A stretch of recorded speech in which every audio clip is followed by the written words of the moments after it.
South ఇండియాలోనే అతి తక్కువ ధరలకే రత్నాలందించే ఏకైక సంస్థ 6JVR.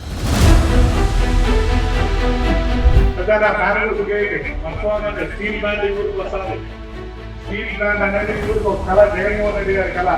ఇంత డబ్బు ఊరిలో ఖర్చు పెట్టాక మిగతాది కూడా వస్తుంది. ఇప్పుడు పోయింది 1100 ఎకరాలు మాత్రమే. మిగతాది కూడా పోతుంది. ఇంకా మీకు తెలియదు దండిగా ఉంది. నేను చేయిస్తాను. నా పైన నమ్మకం నుంచి ఆ రోజు మీకు పేపర్ పడకపోయినా కూడా నేను ఇప్పించిన. మీకు భూమి ఆరోగ్యం తెలియకపోయినా నేను 2 ఎకరాలలో కూడా ఇప్పించిన. దగ్గర 7.5 లక్షలు ఇప్పించిన. మీ ఊరు పెద్ద మంది వచ్చి 3.5 లక్షలు ఇచ్చే సాలన్నారు. కానీ ఆర్టీ ఆఫీస్లో ఇది జరిగింది. కానీ నేను ఇప్పించిన. నా పైన నమ్మకం పెట్టి నాకు ఓటేయండి. ఇప్పించేది మన చెప్పిపోయినాను ఇప్పించినారు. ఇప్పుడు కూడా మీరు ఓటేయండి ఇస్తారు. అందులో ఓటేయండి ఇప్పిస్తాను. తప్పకుండా పడతాయి. ఓటేయండి. ఇప్పించిన నేను ఇదో ఇప్పించిన నివేదికలు అయితే ఉన్నాను. ఇప్పించిన వాళ్ళు కాదు. భూమి ఆరోగ్యం తెలియకుండా ఇప్పించిన నేను తప్పకుండా తయారు ఓటేస్తాను. ఇంటి గారికి ఫిక్షన్ తెచ్చిచ్చే ఏకైక వ్యక్తి మీకు తెలియకుండా చాలా మంది ఎగేస్తున్నారు. ఇప్పుడు పోయి 1100 ఎకరాలు మాత్రమే ఫ్యాక్టరీకి 2300 ఎకరాల భూమి ఇంకా ఉంది. అవి కూడా రాని వాళ్ళకి ఇప్పించే బాధ్యత అమ్మండి. ఇప్పించిన ఏ పేపర్ లేకుండా ఇప్పించారు. హలో నమస్తే, జర్నలిస్ట్ వైఎన్ఆర్. ఎలక్షన్ క్యాంపెయిన్ చాలా ఉధృతంగా జరుగుతోంది ఆంధ్రప్రదేశ్ రాష్ట్రంలో. ప్రస్తుతం నేను కడప జిల్లా జమ్మలమడుగు నియోజకవర్గంలో ఉన్న సున్నపరాళ్లపల్లె గ్రామంలో ఉన్నా. వైఎస్ఆర్ కాంగ్రెస్ పార్టీ అభ్యర్థి సుధీర్ రెడ్డి గారు ఇక్కడ ఎలక్షన్ క్యాంపెయిన్లో ఉన్నారు. ఆయన పట్టుకోవడానికి పొద్దున్న 7 నుంచి ట్రై చేశా. ఈ ఊర్లో దొరికారు రచ్చబండ దగ్గర. ఎంతో మాట్లాడదాం. కాన్స్టిట్యున్సీకి 5 ఏళ్ళు సిట్టింగ్ ఎమ్మెల్యేగా ఉన్నారు. ఏం చేశారు, ఇప్పుడు మళ్ళీ ఏం చెప్పి ఓట్లు అడుగుతారు, ఎందుకు ఈ నియోజకవర్గంలో ప్రజలు ఆయనకు ఓట్లు వేయాలి, ఆయనతో మాట్లాడదాం. సార్ నమస్తే. Thanks for time. ఎలా ఉంది ఎలక్షన్ క్యాంపెయిన్? బాగా ఉంది క్యాంపెయిన్. ఆల్మోస్ట్ నేను ఇప్పుడు 3వసారి ప్రతి గ్రామాన్ని కూడా నేను తిరగడం. థర్డ్ టైం తిరగడం. ప్రతి ఇంటిని నేను తగిలినాను. ఈ ఊరిలో కాన్స్టిట్యున్సీలో ఏ ఊరు తిరగలేదనేదే లేదు. ప్రతి ఇంటిని తగిలినాను. ఒక దేవుడి గ్రామం ఊరిలోకి మాత్రమే పోయినాము కానీ ఆ ఊరు తప్ప ప్రతి ఊరిని కూడా ఇళ్ళు తగిలిన పాపన నేనే పోయినాను. తప్పకుండా ఏ ఇంట్లో ఏ సమస్య ఉన్నదనేది ఒక కాలు వరకు నేను చెప్పగలుగుతాను. ప్రతి ఇంటికి సంక్షేమ పథకాలు అందించడంలో పాస్ అయినాను. ప్రతి ఇంటికి వాలంటీర్లను ఎంపికెళ్ళినాను.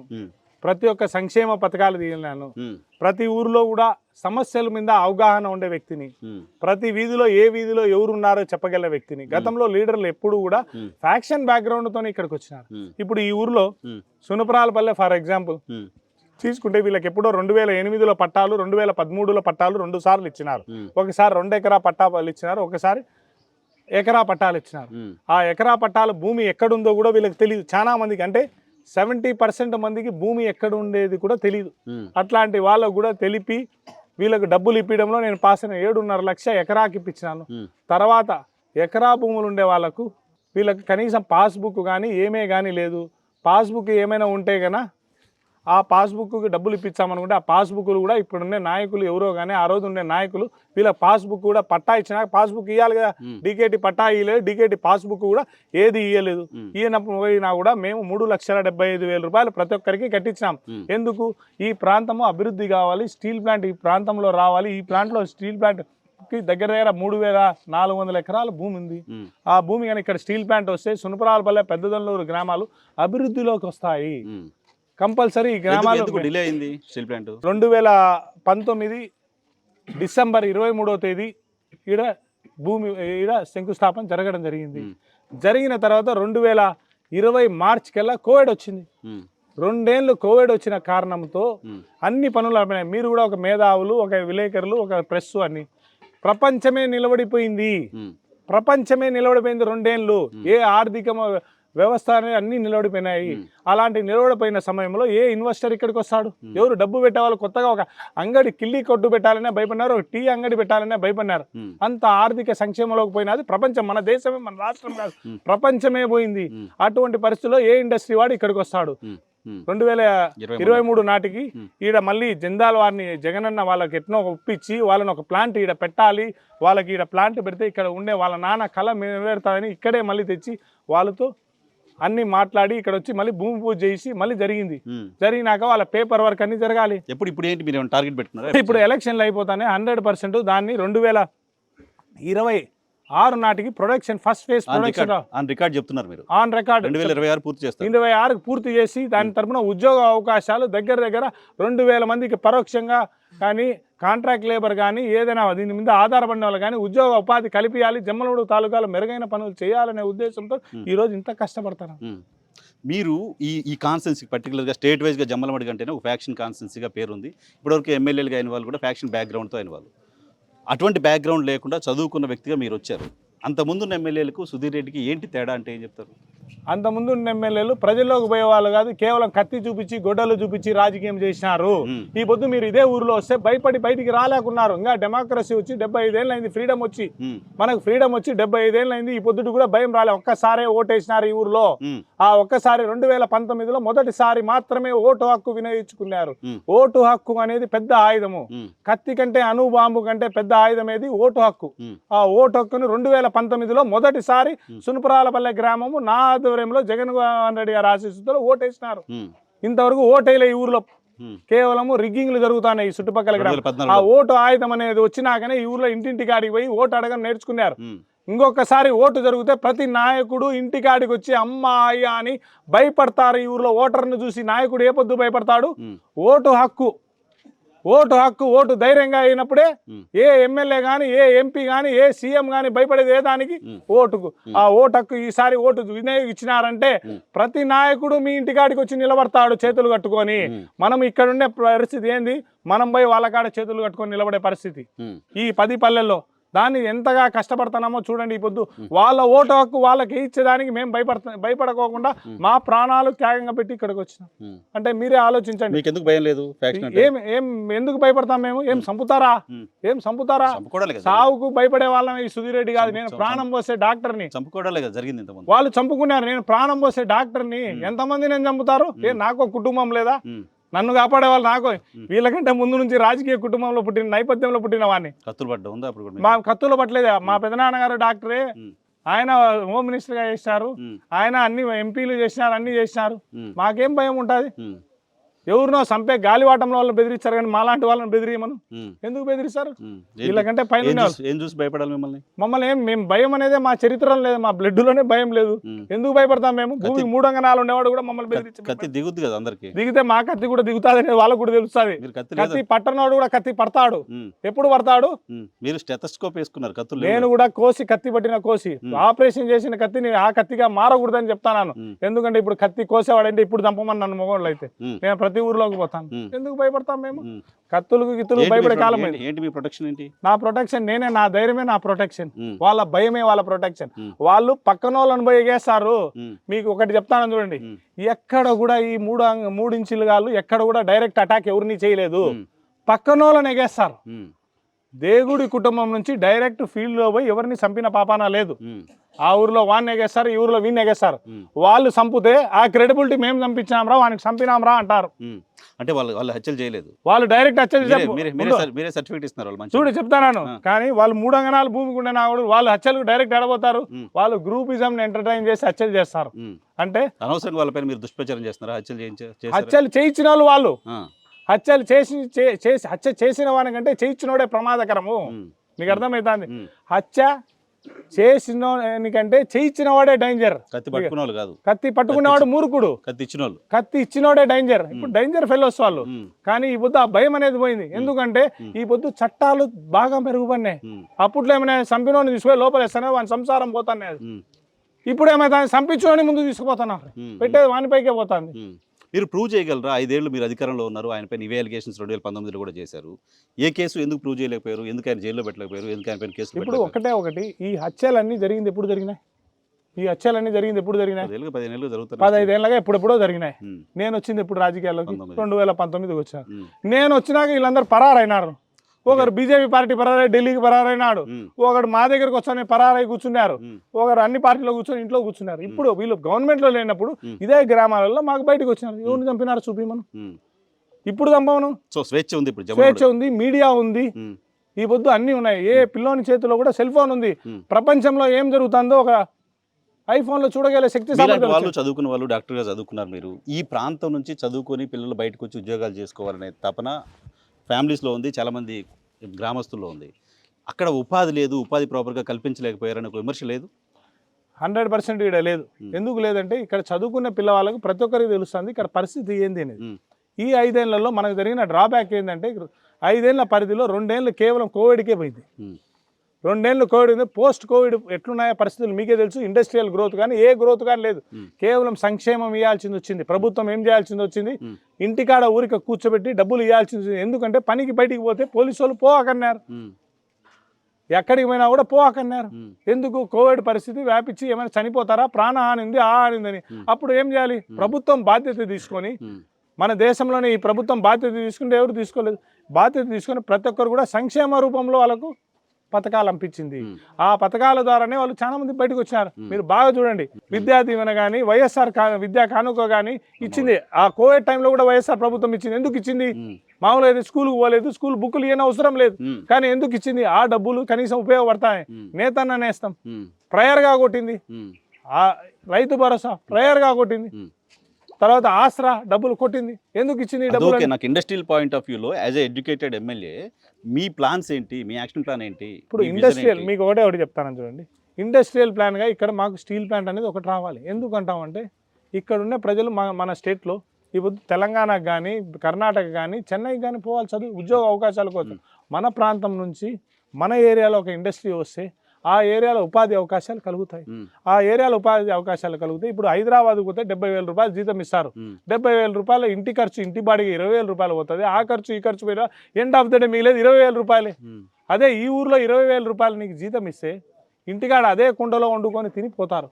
అందుకు మేము ఈ పొద్దు స్టీల్ ప్లాంట్ కానీ వేరే ఇండస్ట్రీస్ కానీ రావాలని కోరుకుంటాం. స్టీల్ ప్లాంట్ 26 డెడ్ లైన్ అంటున్నాను. ఈ గండికోట ప్రాజెక్టుకు సంబంధించిన నిర్వాసితులకు ఇంకా భూములు రాలేదు అనే కంప్లైంట్ కూడా నేను విన్నా చాలా చోట్ల. భూములు రాలేదు అంటే భూములకు డబ్బులు రాలేదు అని. భూములకు డబ్బులు అందరికీ వచ్చినాయి. కాంపన్సేషన్ అందరికీ వచ్చింది. 10 లక్షల రూపాయల కాంపన్సేషన్ కూడా అన్ని ఇచ్చినారు. ఒక ఊరు మాత్రం బెంజానంతపురం మాత్రం ఒక ఊరు ఇవ్వాలి. అది కూడా మన అయిపోయింది. అంతా కూడా టోకన్లు అయినా అన్నీ అయినా కేవలం ఎలక్షన్ కోడ్ రావడంతో డిలే అవుతుంది. ఎలక్షన్ కోడ్ రావడంతో డిలే అవుతుంది. ఎలక్షన్ కోడ్తో డబ్బులు పడినాయి. ఎలక్షన్ కోడ్లో ఇప్పుడు కానీ క్లియరెన్స్కి ఇచ్చినారు. అది కానీ ఇస్తే ఇప్పుడు కూడా పడిపోతాయి. లేదంటే ఒకే ఒక గట్టి నమ్మకము, జగన్మోహన్ రెడ్డి గారు వస్తేనే డబ్బులు ఇస్తారు. చంద్రబాబు నాయుడుకి ఈ జిల్లా మీద ఏం కోరిక ఉంది? ఈ జిల్లాకి ఏం ఉద్ధరిస్తారు చంద్రబాబు నాయుడు? లేదా బీజేపీ వానికి ఏముంది? బీజేపీ వాడు వచ్చి 12 లక్షలు ఏదో ఇప్పించాను అని తవరకూతలు కూర్చున్నాడు. ఈ పొద్దు నిజం చెప్తాను, ఓడరేవు కూడా ఇది తెప్పిస్తానంట. 70 ఏళ్ళలో పోటీ చేస్తే, లాస్ట్ టైం పోటీ చేస్తే అబద్ధాలుగా ఏం చెప్తాడు? బీజేపీకి వీడికి ఏమైనా సంబంధం ఉందా? ఓకే వదిలేస్తాం. ఇప్పుడు ఎవరు పవర్లో ఉన్నారు? లాస్ట్ గవర్నమెంట్ ఎవరు పవర్లో ఉన్నారు?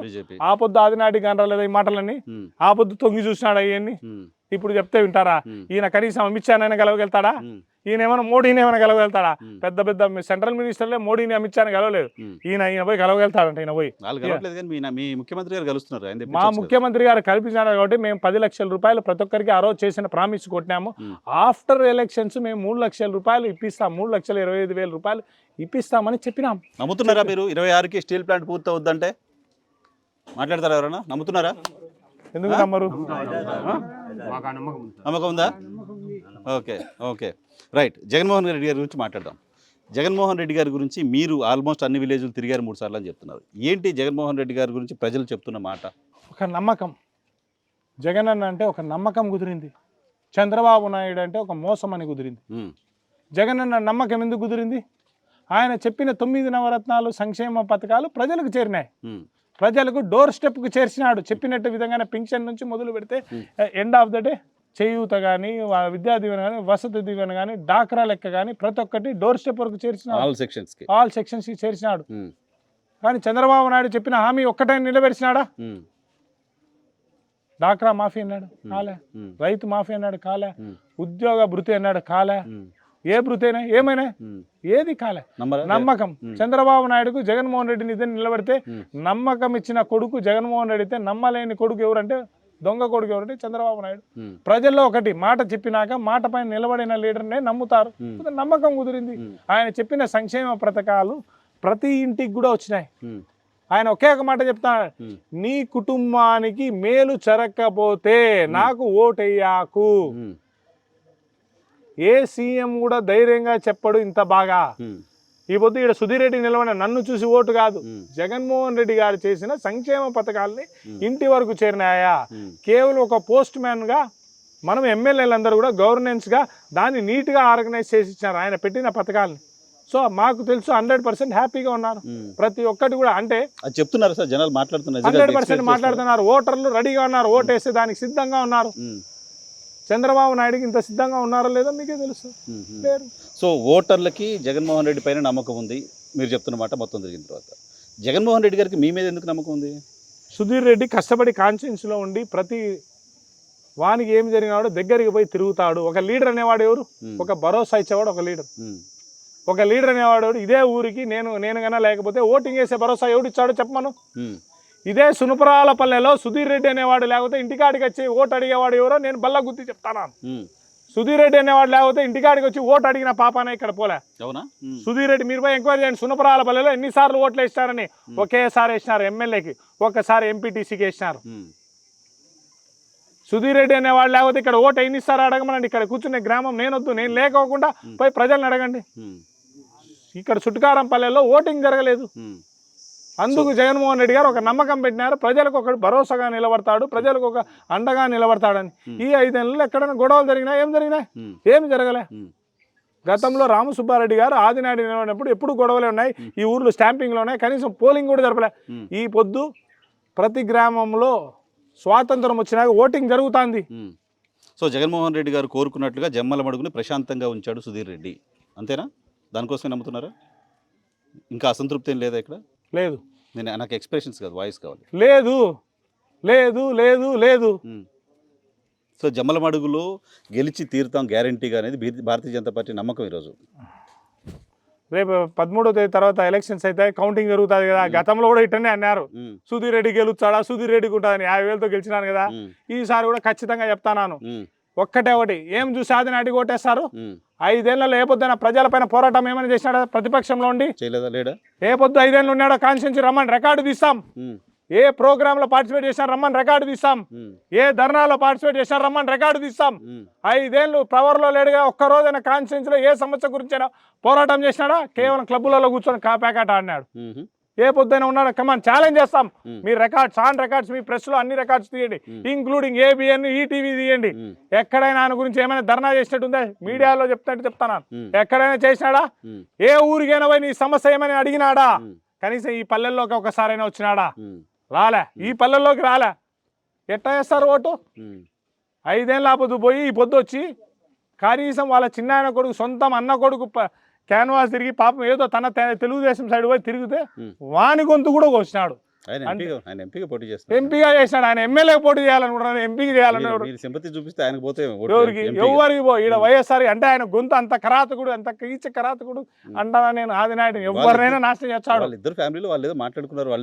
మాట్లాడుకున్నారో మాట్లాడుకోలేదో ఇక్కడ ప్రజలకు తెలుస్తుంది. ఇక్కడ ప్రజలకు తెలుసు ఆయన ఎంత అరాచకుడు అనేది ఇక్కడ తెలుస్తుంది. లేదా వాళ్ళ మనసులో ఏం బాధ ఉంటుందో వాళ్ళకి తెలుస్తుంది. మీరు ఏంటి డాక్టర్గా ఉన్నారు, సాఫ్ట్గా కనపడుతున్నారు, చాలా సాఫ్ట్గా, కానీ 3 అడుగులు ఇంకేదో పెద్ద పెద్ద కామెంట్స్ చేస్తున్నారు. మాట నేలకు కాదు, నేలకు అద్దు లేదు. నేలకు ఎంతైనా మాట్లాడే కండబలం కాదు, నేలక బలం ఉంది. అది ఉన్నప్పుడు ఆటోమేటిక్ గా మాట్లాడతాం. ఎందుకు భయపడతాం? నాలుగు బలమేనా? నేలకు బలం ఉంది కాబట్టి. ఇంకా ఇంకేం బలం? నాలుగు బలం వెనకేంటి? వెనకాల ఏం బలం ఉందో ఆయనకే తెలుస్తాను, నాకేం చెప్తాను. ఆయన చూడాలి కదా నన్ను. అంతు చూస్తానంటాడా? మీడియాలోనే చెప్తాను డైరెక్ట్. నా అంతు చూస్తాను, నువ్వుకోవచ్చా, నన్ను నరుకుతానని. నరికింది లేదు, కోసింది లేదు. కనీసం నా ముందర నిలబడరానైనా అంటే నిలబడ్డం లేదు ఆదినాయుడు. అవునా? రమ్మని అంటారా? ఎందుకు భయపడుతుంది? ఏమో నాకు అర్థం కావడంలే. సుధీర్ రెడ్డితో నేనేంటి, నేను చాలా సీనియర్ అనుకుంటున్నాడా లేకపోతే భయపడుతున్నాడా? అది ఏ విధంగా ఆయన తీసుకుంటాడా? మీరేమనుకుంటున్నారు? నేను నా ముందరికి రాలేకపోతున్నాడు, నా ముందర జవాబు చెప్పలేకపోతున్నాడు అనుకుంటాను. ఆయన చేసింది ఏం లేదు కాబట్టి సమాధానం చెప్పలేకపోతే. ఏం చేసినాడు? మంత్రిగా చాలా డెవలప్మెంట్ చేశారు జిల్లా గురించి అని మాట్లాడుతున్నారు ఆయన. మంత్రిగా డెవలప్ చేసినప్పుడు ఎప్పుడు మంత్రి అయినాడు? 2017లో మంత్రి అయినాడు. 2017 నుంచి 19 వరకు మంత్రిగా ఉన్నాడు. పోటీ చేశాడు. మంత్రిగానే పోటీ చేశాడు. ఎన్ని డెవలప్మెంట్లు చేసినాడు? నేను బిఫోర్ మంత్రి వద్దు, తెలుగుదేశం పోయినాడు, మంత్రి అయినాడు. ఎన్ని రోడ్లు భూమి పూజ చేసినాడు? ఎన్ని రోజులు ఎన్ని డ్యాములు కట్టించాడు? 2.5 సంవత్సరం కదా, గుడ్ పీరియడే కదా. నాకు కూడా 2.5 సంవత్సరం దిక్కింది వాస్తవానికి. కరోనా తీసేస్తే ఏది ఏ డెవలప్ చేసినాడు? Comfortable time. ఒక మంత్రిగా అది తెలుగుదేశంలో ఇండివిజువల్ ఇన్ఛార్జ్ మంత్రి కడప జిల్లా. ఏది డెవలప్ చేసింది? ఏది డెవలప్ చేసింది? సో భారతీయ జనతా పార్టీ వాళ్ళతో పోటీ చేయడం ఆదినారాయణ రెడ్డికి మైనసా? ఏ పార్టీ తరఫున పోటీ చేసినా నేను చెప్తాను చూడి. ఇప్పుడు తెలుగుదేశం కలిసా, ఆయన జనసేన కలిసా, ఈయన కలిసా, ముగ్గురు కలిసినారు కదా. ముగ్గురు రమ్మని పిలుస్తున్నాం కదా, రమ్మనట. ఏడ పోటీ తెచ్చి ఏముంది, యుద్ధానికి రెడీ అయినా. మీకు ఏదో బాగా సెల్ఫ్ కాన్ఫిడెన్స్ టాబ్లెట్లు ఇచ్చినట్టున్నాడు జగన్మోహన్ రెడ్డి గారు. సెల్ఫ్ కాన్ఫిడెన్స్ గా నాకు ఒక నమ్మకం ఉంది ప్రజల పైన. ఇప్పుడు ఇదే ఊర్లో చెప్తాను, బయటికి రాకపోయినా కూడా ఓటు నాకేస్తారు. ఎందుకు ఆ నమ్మకం ఉంది? సుధీర్ రెడ్డి పని చేస్తాడు, మాట చెప్తే మాట పైన తిరిగి చేస్తాడు. నేను మాట పైన చేస్తాను, నాకు నమ్మకం ఉంది. ఎందుకు? నేను ఇదే ఊరికి వస్తాను. నేను ఒకే ఒక మాట అందరూ అంటాను, రాళ్ళు వేసినా నా పైన వేయండి, పూలు వేసినా నా పైన వేయండి. తప్పు చేస్తే రాళ్ళు వేసి దండించండి, న్యాయం చేస్తే పూలు వేసి దండ వేయండి. రెండు దానిలాగా నేను వచ్చి నిలబడతాను. తప్పు చేసింటే ఈ ఊరిలోకి నేను రాగలుగుతానా? 100% ఎవరు 100కి 100 మార్కులు ఎంత మేధావి కూడా తెచ్చుకోలేడు. 90 మార్కులు తెచ్చుకునే పాస్. ఇదే ఊర్లో 90 మార్కులు నేను తెచ్చుకున్నాను. 10% మళ్ళీ కూర్చుందాం, ఈ ఊర్లో మెజారిటీ వస్తాం. రెడీ, వస్తాయి, చూస్తాం. ఛాలెంజ్ చేస్తాను. ఈ ఊర్లో ఈరోజు నేను తిరిగినాను. ఈ ఊర్లో నా పైన నమ్మకం ఉంటే ప్రతి ఒక్కడు కూడా నేను చేసింటే నాకు ఓటేస్తాడు, నాకు ఓటేస్తాడు. ఎందుకంటే 40 ఏళ్లలో వాళ్ళు చేయలేని పనులు నేను చేస్తా వచ్చిన, తప్పకుండా వేస్తాను. ఓకే, అవినాష్ రెడ్డి గారు మీ ఎంపీ క్యాండిడేట్ ఏంటి? ఆయనతో మీ రిలేషన్ ఏంటి? ఇక్కడ షర్మిల గారు కూడా ఎంపీగా పోటీ చేస్తున్నారు, ఏమైనా డ్యామేజ్ ఉంటుందా? ఇప్పుడు ఒకటే ఒకటి చెప్తాను చూడండి, ఆదినారాయణ ఎంతనో షర్మిల గారు కూడా అంతే. ప్రజల్లోకి రావాలి, ప్రజల్లోకి వచ్చి వాళ్ళ కష్టాలు తెలుసుకోవాలి. ఎప్పుడుకో పుణ్యానికి అమావాస్యకు కూడా రాని షర్మిలమ్మ గురించి మనం మాట్లాడడం అవసరం. వచ్చింది మొన్న కదా, మొదలుపెట్టింది. నా స్థాయి కాదు ఆమెను మాట్లాడకూడదు. వాళ్ళు ఏదో ఆమె ఏదో కోపం, ఎవరిపైన కోపంతో వచ్చి ఇక్కడ మాట్లాడుతుంది. ప్రజలకు ఏమైనా చేసి ఉండాలి. నేను ఎలా రాజకీయాల్లోకి వచ్చినాను? ఒక వైద్యునిగా దాదాపు 10 ఏళ్ళు గవర్నమెంట్ హాస్పిటల్, నేను ప్రైవేట్ హాస్పిటల్లో డబ్బు తీసుకొని పనిచేయలేదు. గవర్నమెంట్ హాస్పిటల్లో వైద్యునిగా పనిచేసి మంచి పేరు తెచ్చుకొని, ఒక ప్రాంత ప్రజలకు మంచి పేరు తెచ్చుకొని రాజకీయాల్లోకి వచ్చాను. ఏమి సుధీర్ రెడ్డి క్రెడిబిలిటీ అంటే కుటుంబ క్రెడిబిలిటీ కాదు, కుటుంబం క్రెడిబిలిటీ ఉంది. మైసూరారెడ్డి గారి కుటుంబము, వాళ్ళ వారసునిగా వచ్చినాను. ఆయన పెద్ద, ఆయన బాగానే. కానీ నాకంటూ క్రెడిబిలిటీ ఏంటి? ఒక డాక్టర్గా ప్రూవ్డ్ చేసుకున్నాను. నేను 10 మందికి సేవ చేసినాను. నెక్స్ట్ స్టెప్ జగన్మోహన్ అన్న నన్ను ఉండి రాజకీయాల్లోకి రా, వైద్యునిగా నువ్వు మంచి పేరు తెచ్చుకున్నా, మంచి పేరు ఉంది. కనీసం కనెక్ట్ అయినా ప్రజలు. కానీ షర్మిలమ్మ ఏం తెలంగాణలో కూతురు, ఒక రాజశేఖర రెడ్డి గారు సరిపోదా? నేను ఒక్కటే ఒకటి చెప్తాను, రాజశేఖర రెడ్డి గారి కూతురు, ఇందిరాగాంధీ కొడుకు, ఈ కాదు రాజకీయానికి కావచ్చు. అవినాష్ రెడ్డి గారు ప్రజల్లో ఎన్ని రోజులు తిరిగినారు? అవినాష్ రెడ్డి గారు ప్రజలకు ఏం భరోసా ఇచ్చినారు? అవినాష్ రెడ్డి గారు ప్రజలకు ఎంత దగ్గర అయినారు? అది ఇంపార్టెంట్. అది కంపేర్ చేస్తారు. ప్రజలు ఎవరిని చూస్తారు? పని చేసేవాడిని చూస్తారు. పని చేయని ఓటేస్తారా? అదే కంపేర్. మనం ఎక్కువ వాళ్ళ గురించి మాట్లాడేది కాదు. సో అవినాష్ రెడ్డి గారి గురించి చెప్పండి. అవినాష్ రెడ్డి గారితో మీ రిలేషన్ ఏంటి? యాజ్ ఏ ఎంపీ ఎమ్మెల్యే ఇప్పుడు వరకు మా ఇద్దరు relations very close relation, very understanding relations.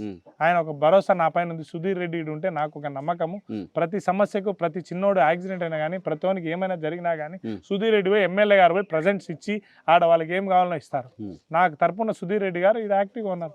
So ఒక నమ్మకం, అవినాష్ రెడ్డి గారు, సుధీర్ రెడ్డి బాగా నాకు సపోర్ట్గా ఉన్నారు. ఎందుకంటే ఒక ఎమ్మెల్యేకి, ఒక ఎంపీకి కోఆర్డినేషన్ ఇంపార్టెంట్. నేను చేసే పనులు ఏమైనా ఫైల్స్ అన్ని కూడా ఆయన మూవ్ చేసి ఇస్తున్నారు. ఆయన పైన లెవెల్లో చూస్తున్నారు, నేను కింద లెవెల్లో చూస్తాను. నేను కార్యకర్తకి ఏం కావాలో, కార్యకర్త ఇబ్బంది పడితే నేను పోగలుగుతాను. ఆ ఫైల్ని తీసుకుపోయి ఆయనకి ఇస్తే ఆయన పై లెవెల్లో ఆయన చేసిస్తున్నారు. It is a team work. So Avinash Reddy గారి పైన ఇటీవల కొంతమంది చేస్తున్న అలిగేషన్స్ ని సుధీర్ రెడ్డి ఏ రకంగా చూస్తారు? అయ్యా, అన్ని అబద్ధాలు. ఎందుకు మనం దాని గురించి మాట్లాడాలి? మళ్ళీ అబద్ధాలను నిజంగా మనం మాట్లాడాల్సిన అవసరం లేదు. అబద్ధాలు అబద్ధాలుగానే ఉంటాయి. ఎవరిపైన బురద తగులుతారా? అబద్ధాల వెనక ఎవరున్నారు? అబద్ధాల వెనక ప్రతిపక్షాలు ఉన్నాయి. ప్రతిపక్షాలు ఉన్నాయి. నీకు తెలుసు, నాకు తెలుసు. ఎవరికి హామీ చేయను కూడా ఈ పొద్దు భూతం. గాంధీ మహాత్ములు లాంటి వాళ్ళనే బురద తల్లిన దేశం మనది. శ్రీరామచంద్రుని అట్లాంటిదే బురద తల్లిన దేశం మనది. ఇంకా అంతటోనే చేసినప్పుడు మన పైన బురద రాజకీయంలో ఉన్నప్పుడు. మీరు చాలా బాగా పనిచేశారని చెప్తున్నారు. పోయినసారి 50,000 పెరుగుతాయా ఉన్న కోటు?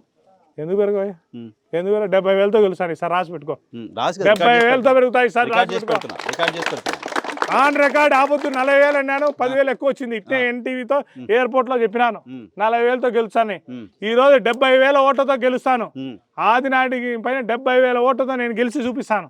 రాసి పెట్టుకోండి. సున్నప్రాయపల్లి జనాలకి వీడియోలో చాలా మంది చూస్తారు, స్టేట్ అంతా చూస్తారు కాబట్టి, ఎందుకు సుధీర్ రెడ్డికి ఓటేయాలి, ఎందుకు ఆదినారాయణ రెడ్డి గారికి ఓటేయద్దు అంటే ఏంటి మీ కంపారిజన్? కంక్లూడ్ చేద్దాం. ఏ పొద్దు సున్నప్రాయపల్లికి ఆదినాయుడు గారు వచ్చినారప్ప? ఏ పొద్దు సున్నప్రాయపల్లి సమస్యలు ఆదినాయుడు గారు పట్టించుకున్నారు తప్ప? Point constituency point of view మాట్లాడు. కాన్స్టిట్యున్సీ కూడా అదే. ఏం చేసినాడు ఆదినాయుడు కాన్స్టిట్యున్సీకి చెప్పమను.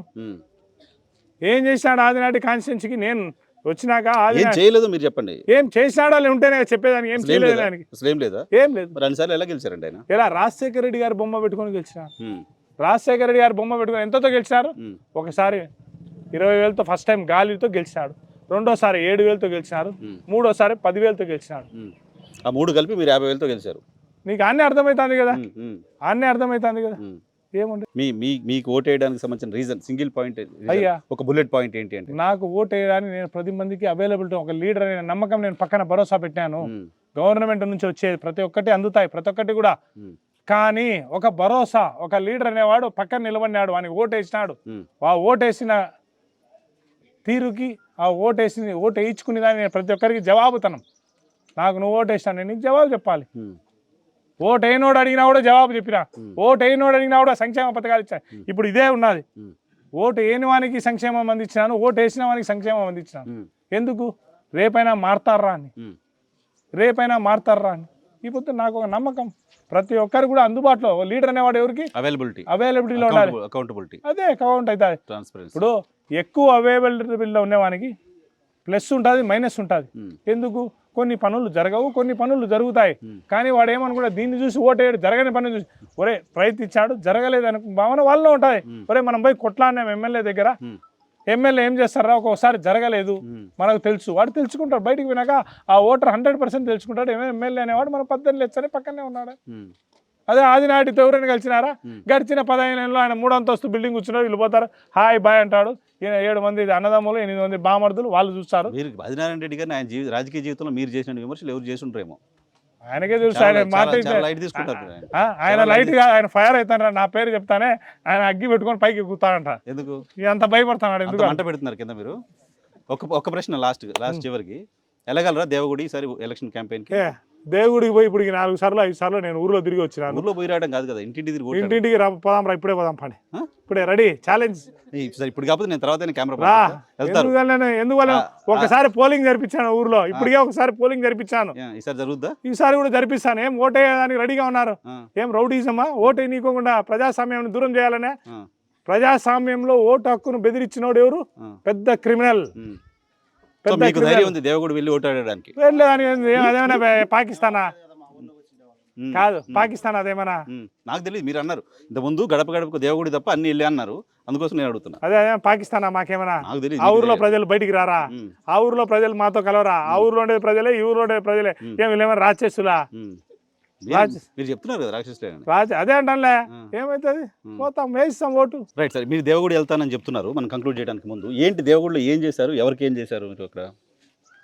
వాస్తవాన్ని మీకు ఎలా చెప్పుకోవాలంటే, దేవుడి ఆదినారాయణ రెడ్డి గారి భార్య అరుణమ్మకు కూడా రైతు భరోసా పడింది, ఇన్సూరెన్స్ పడింది. ఇంకా అంతకంటే నేనేం చేయాలయ్యా?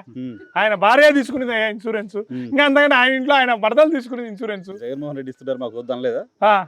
నిజంగా పౌరుషం ఉంటే ఆయన సంపాదించుకున్నాడు, అది కూడా ఆయన తీసుకున్నాడు. ప్రభుత్వ పథకం కదా, అంటే ఆయన భార్య కూడా అందింది. అయితే మీకు హక్కు ఉంది వెళ్ళి ఓటాడడానికి. ప్రభుత్వ సొమ్ము తీసుకున్నాక హక్కుదారనే కదా. ఆయన భార్య తీసుకునింది, ఆయన మరదలు తీసుకునింది. ఆయన రిజెక్ట్ చేశారా? ఆయన రిజెక్ట్ అంటే ఆయన భూమి ఆయన పేరుతో లేదు కాబట్టి, భార్య అయితే మూడైతే ఇద్దరు ఉంటాయి కదా. నేను అదే చెప్తాను చూడండి. ఇప్పుడు సింపుల్ గా నీకు ఒకటి చెప్తాను చూడండి. ఆయన అభివృద్ధి ఈ సునపరాలపల్లె గ్రామానికి ఎప్పుడు కూడా దేవుడి నుంచి కరెంట్ రావాలి, ఏరు దాటి రావాలి. ఎప్పుడు ఏరు వారినా కూడా కరెంటు పోలు పడిపోతాయి. ఆయన కనీసం ఒక అభివృద్ధి చేయాలి. రే నా పక్క గ్రామం నేను ఇంత రిగ్గింగ్ చేసుకుంటున్నాను, ఆ ఊరికి కరెంట్ ఇవ్వాలన్నా అనే ఓట్లేసారనే కృతజ్ఞత కాదు, నేను రిగ్గింగ్ చేసుకుంటాను చెప్తాను. నేను వచ్చినాక ప్రభుత్వం వచ్చాక నీళ్లు ఎక్కువ పారుతా అంటే, నేను ఇప్పుడు ఆ సిరిగేపల్లె సార్ అంటే ఆర్టీపీపీ సిరిగేపల్లె నుంచి ఇదికి కరెంట్ డైరెక్ట్ లైన్ లాగించాను. ఇంకా ఏ ప్రాబ్లం కూడా ఎన్ని నీళ్ళు అయినా బాగా నేను అంతా తెచ్చిన. కరెంటు 24 hours ఎప్పుడు కూడా కరెంట్ ఇబ్బంది పడుకోకుండా ఉండాలని కరెంట్ తెచ్చి. నిజమేనా? ఉందా పవర్ ప్రాబ్లం లేదా? అంత ముందు ప్రాబ్లం ఉందా అండి? చూసారు ఈ పొద్దు ఇట్లాంటి చిన్నవి కూడా ఆయన చేయలేకపోయినా మంత్రిగా ఉంది అంటే 10 గ్రామాల ప్రజలు రిగ్గింగ్ చేసినారు కదా. ఎప్పుడు ఏమంటాడు, నేను గుద్దుకొని గెలిచినా అంటాడు. ఈ గుద్దుకునే ప్రజలకే నువ్వేం చేయలే, ఎవరికేం చేసిండో చెప్పు. రైట్. ఆయన సేమ్ టైం మీ పైనతో పాటు అవినాష్ రెడ్డి గారి పైన కూడా చాలా అలిగేషన్స్, పర్టికులర్గా వివేకానంద రెడ్డి గారి కేసుకు సంబంధించి చేస్తూ వస్తున్నారు. ఆయన ఒక్కటే ఒకటి చెప్తున్నాడు, లేని మాటలు ఉన్నట్టుగా మాట్లాడతాను. ఎందుకంటే ఆయనకు నేలకు ఎక్కువ, నోరు ఎక్కువ, మనిషి పొట్టి, నేల గొంతు ఎక్కువ. సింపుల్గా ఒకటే ఒకటి చెప్తాను, ఈ కేసు ఫస్ట్ ఎవరు చూసింది, ఎవరు ఫోన్ చేసింది? అవినాష్ రెడ్డి గారికి. అవినాష్ రెడ్డి గారు జమ్మలమడుగుకు రావాలని తెల్లవారుజామున బయలుదేరి పార్టీలో చేరే కార్యక్రమం ఉంది. జీకే కొండారెడ్డి గారని ఆయన పార్టీలో చేర్పించుకొని నేను ఆల్రెడీ జమ్మలమడుగులో ఉన్నాము. ఆయన బయలుదేరినాడు. బయలుదేరి వచ్చినాక ఆయన ఫోన్ చేసింది ఎవరు? శివప్రకాష్ రెడ్డి గారు శివప్రకాష్ రెడ్డి గారు ఫోన్ చేసి ఏం చెప్పినారు? గుండె జబ్బుతో బావ చనిపోయినాడు, పోయి చూసిరా అవినాష్, నేను ఊర్లో లేను అన్నాడు. ఫస్ట్ ఫోన్ చేసింది ఎవరు? ఆయన. వాళ్ళ కుటుంబస్తులే అన్నీ పడి పాపం ఈ పిల్లోని తెచ్చి లోపల పెట్టాలంటే ఇది ఒక రాజకీయం. ఒక కోణంలో తెచ్చి ఆ పిల్లోని పైన కక్ష సాధింపు చేసి ఇంత ఘోరంగా మాట్లాడుతున్నారు. తప్పు ఏదైంది వాళ్ళకి తెలీదా? కేవలం ఎందుకు ఇవన్నీ మాట్లాడుతున్నారు? సునీతమ్మకి రాజ్యసభ ఇవ్వలేదను, షర్మిలమ్మకి ఎంపీ టికెట్ ఇవ్వలేదను, ఈ దీని మీద మాట్లాడుతున్నారు. ముందు మాట్లాడచ్చు కదా, 2019 ఎలక్షన్ నాటికి మాట్లాడచ్చు కదా, అప్పుడు ఎందుకు మాట్లాడలేదు? 2024 ఎలక్షన్లో మాత్రమే గుర్తొచ్చింది. హత్య జరిగినప్పుడు మంత్రిగా ఉన్న ఆదినారాయణ రెడ్డి గారు చెప్తున్నారు అవినాష్ రెడ్డి గారి ఇన్వాల్వ్మెంట్ ఉంది అని. అయ్యి ఆ రోజు ప్రూవ్ చేసుకుని ఉండాలి, వాళ్ళ చేతిలోనే ఉంది. చేసేలోపు గవర్నమెంట్ పోయింది కదా, ఆ రోజు అయితే ఉంది కదా, ఎఫ్ఐఆర్ కాపీలో ఉంది, ఎఫ్ఐఆర్ చేర్చే వాళ్ళలో ఉంది, సాక్ష్యాలు. ఏ సాక్ష్యాలు ఉన్నాయి? ఊరికి డబ్బులు ఇచ్చి ఊరికే ఇప్పుడు పెట్టారు. ఎందుకు అవినాష్ రెడ్డి సాఫ్ట్ టార్గెట్ అయిపోయాడు? టీడీపీ కావచ్చు, ఇప్పుడు మీరు బాగా ఆలోచించండి. వ్యవస్థలో ఎవరు పనిచేస్తున్నారో వాని పైన రాలేయడం. అవినాష్ రెడ్డి గారు ఇక్కడ వైఎస్ఆర్ పార్టీ తరఫున జిల్లాలో అన్ని ఆయనే పనులు చక్కబెడుతున్నారు. ఆయన ఇప్పుడు వాళ్ళకి అడ్డంగా ఉన్నారు. ఆయన టార్గెట్ చేసుకున్నారు. ఆ టార్గెట్ చేసుకునే దాంట్లో షర్మిలమ్మ ఒక బాణమైంది, సునీతమ్మ ఒక బాణమైంది. వీళ్ళు కేవలం మాట్లాడుతున్నారు. ఏ పొద్దున ప్రజల దగ్గరకు పోయి ఏమైనా చేసినారా? ఇప్పుడు నేను అనకూడదు. షర్మిలమ్మ తెలంగాణలో నేను తెలంగాణ బిడ్డను, నేను ఈడ బిడ్డను, నేను ఆడబిడ్డను అని మాట్లాడు. యాడప్ప తెలంగాణలో వదిలిపెట్టి పోటీ చేయకుండా ఈడొచ్చి మమ్మల్ని నాశనం చేసేదాన్ని ఈడికి వచ్చి ఎవరో పైన కోపంతో చేస్తారు. పెద్దలు ఎప్పటికంటారు, ఆవేశంలో నిర్ణయాలు తీసుకోకు, ఆనందంలో వరాలి ఆక. ఆయన ఆవేశంలో నిర్ణయాలు తీసుకొని ఈడ ఎవరు చెడుపు కొడుతుంది? జగన్మోహన్ రెడ్డి గారు కావాల్సిగా ఎవరో బాణం, ఎవరో కళ్ళ వచ్చాయి. ఇప్పుడు తెలంగాణలో ఆయన పోటీ చేయొచ్చు కదా. 2 నెలలు తిరిగి ఈదులు పట్టుకొని, రోడ్లు పట్టుకొని, వాన పట్టుకొని, వాళ్ళతో కొట్లాడి వీళ్ళతో కొట్లాడి ఎందుకు లేదు? కేవలం ఒక బాణమైంది. ఆయన సొంత కడప జిల్లా ప్రజలకు వాస్తవాలు తెలుసా? కడప జిల్లా ప్రజలకు అన్ని వాస్తవాలు తెలుసు కాబట్టి ఈరోజు అవినాష్ రెడ్డి గారిని యాక్సెప్ట్ చేస్తున్నారు. అవినాష్ రెడ్డి గారు తప్పు చేసి అవినాష్ రెడ్డి గారికి ఎందుకు ఓటేస్తారు? ఇప్పుడు వేస్తారు. భారీ మెజార్టీతో గెలుస్తాడు. ఆ రోజు భారీ మెజార్టీతో గెలిచాడు, ఈ రోజు భారీ మెజార్టీతో గెలిచాడు. Right, all the best. Thank you very much మాకు సమయం కేటాయించినందుకు. ఇది చూసారుగా సుధీర్ రెడ్డి కాన్ఫిడెన్స్. సుధీర్ రెడ్డి చాలా కాన్ఫిడెంట్గా ఉన్నారు. గడిచిన ఎన్నికల్లో వచ్చిన మెజారిటీ కంటే ఇంకో 20,000 ఎక్కువ మెజారిటీతో గెలుస్తానని. సో వీళ్ళంతా కూడా చప్పట్లు కొడుతున్నారు. చూద్దాం 4th జూన్ ఏం జరుగుతుందో. Thank you.